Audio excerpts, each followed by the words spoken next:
Well, top ANC deployees have been implicated in corruption linked to controversial facilities management company Bosasa.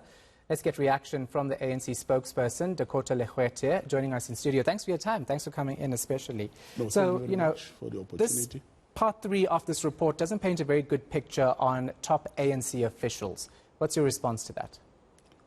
Look, as the African National Congress, in the last national conference, the 54th conference in Nasrec, we took a resolution to establish a commission of inquiry on the possible capture of the state, which came as a result of the diagnosis report, which was part of the organizational report in that particular conference. And immediately since after that, efforts were taken at the level of government to establish such a commission through the former president, and the current president proceeded to that process.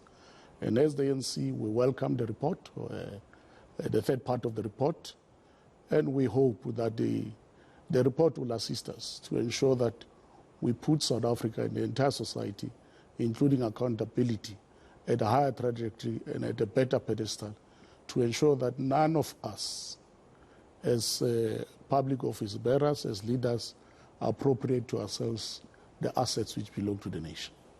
What steps do you take as a party now, given the information that's emerged in the state capture report, especially against top officials who have been listed in Part 3, Jacob Zuma, of course, Gwena Mantashe, and Nomvula Mokonyane? Look, as the ANC, we already as an ANC took a decision that any one of us who's charged for malfeasance or corruption, that leader must step aside. And already it has been implemented on a number of leaders, including our Secretary General. We also took a decision to say that anyone who's implicated in wrongdoing, such a leader must face the Integrity Commission voluntarily out of their own consciousness if they believe that they have any clarity to make to the Integrity Commission. And that's what we'd encourage even comrades who are implicated in the current report of the Zondo Commission to approach the Integrity Commission, because as it is for now, they have not been formally charged, investigated and prosecuted.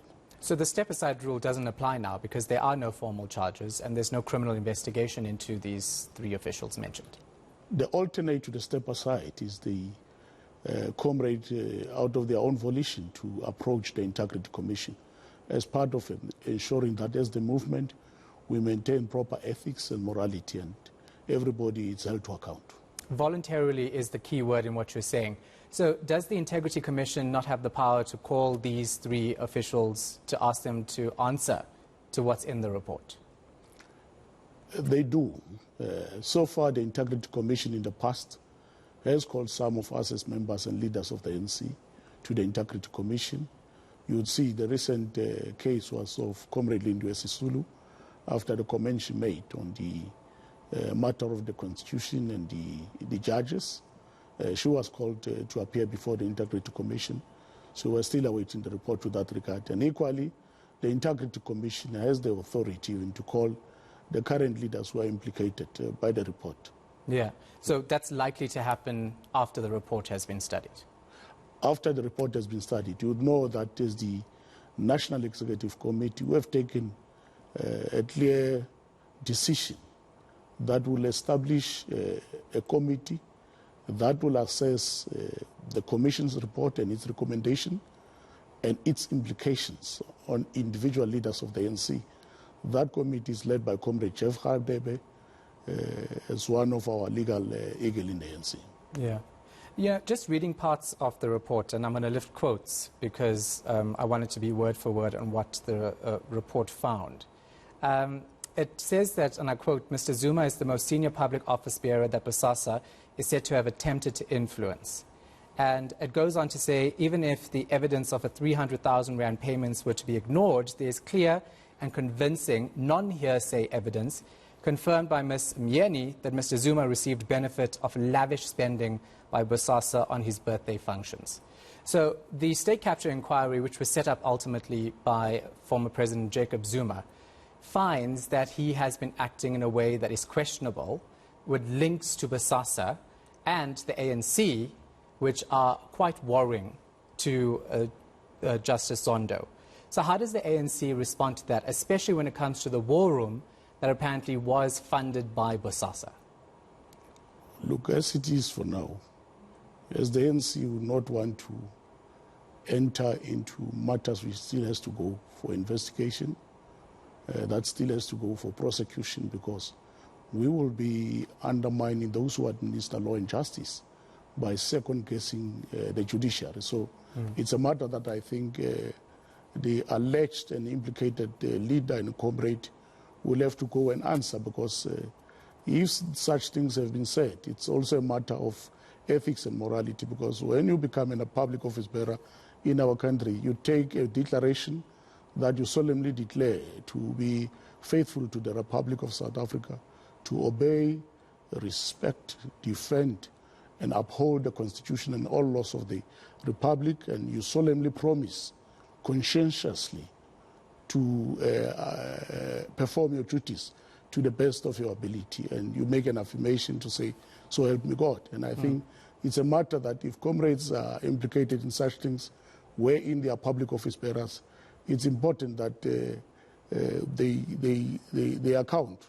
But equally, it's also important for all of us as a nation to understand how the Constitution works, because once you are implicated in such a report, you still reserve the right to take the report for review if you feel there is somewhere where it does not cover you well. But as the ANC will not assist members, it will be out of their own prerogative whether to take such a report for review. Okay, but then what happens in a case like this when the report says that Bosasa established and paid for ANC war rooms ahead of the party's 2012 Mangaung conference, in the lead up to the 2014 national and provincial elections and the 2016 local government elections? The company provided venues, phone lines, and internet access for party volunteers. Bosasa paid millions for the war rooms, and the ANC benefited at no cost. So when we talk about the ANC as an organization being implicated to that extent, what does the ANC do? Who do you hold accountable for that? Look, as the ANC, like any other political party in the country, we raise funds, and some of the funds come from private companies. We would not want to play a saint game. It is true that in some instances, other private people help us as the ANC, like they do with all political parties in the country. Only up until there was a political party funding act that all of us were limited to raise a particular amount from private sector. And that's what we are complying with. But in the past, we used to get assistance from private companies.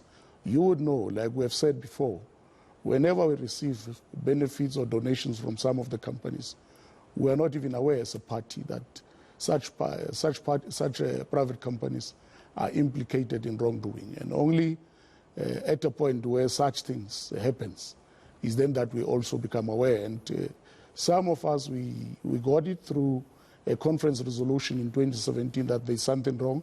And that's why conference resolved that we must get a commission of inquiry, which was later known to be the Zondo Commission.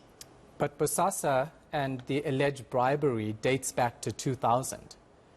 How does the ANC not see a link, and do you see a link given the evidence, that Bosasa was influencing key members within the organization to ultimately get government contracts? Because this is what the evidence is showing in this report. I know it's just a report, there's no guilty verdict here at all, but this is what the Zondo Commission is alluding to. It's even here. He says that they can see that this includes attempts at such influence by the way of inducement or gain through Mr. Mantashe, Gwede Mantashe, as Secretary General of the ANC, and the ANC as an organization as itself. So I fully understand when you say that the ANC gets, donations from companies, and that you can't tell that a company wants something or anything like that when they give donations. But when it comes to Bosasa specifically, there's so much allegations of bribery and who they approached and who's named in this report that it seems like you were sitting there clueless,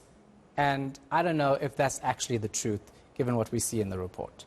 Other companies you can say that yes, but Bosasa and the blatant acts of bribery that we're hearing about is something else. Like I said earlier, in any case law in the Republic of South Africa, which is a constitutional democracy. It's prosecutorial-led.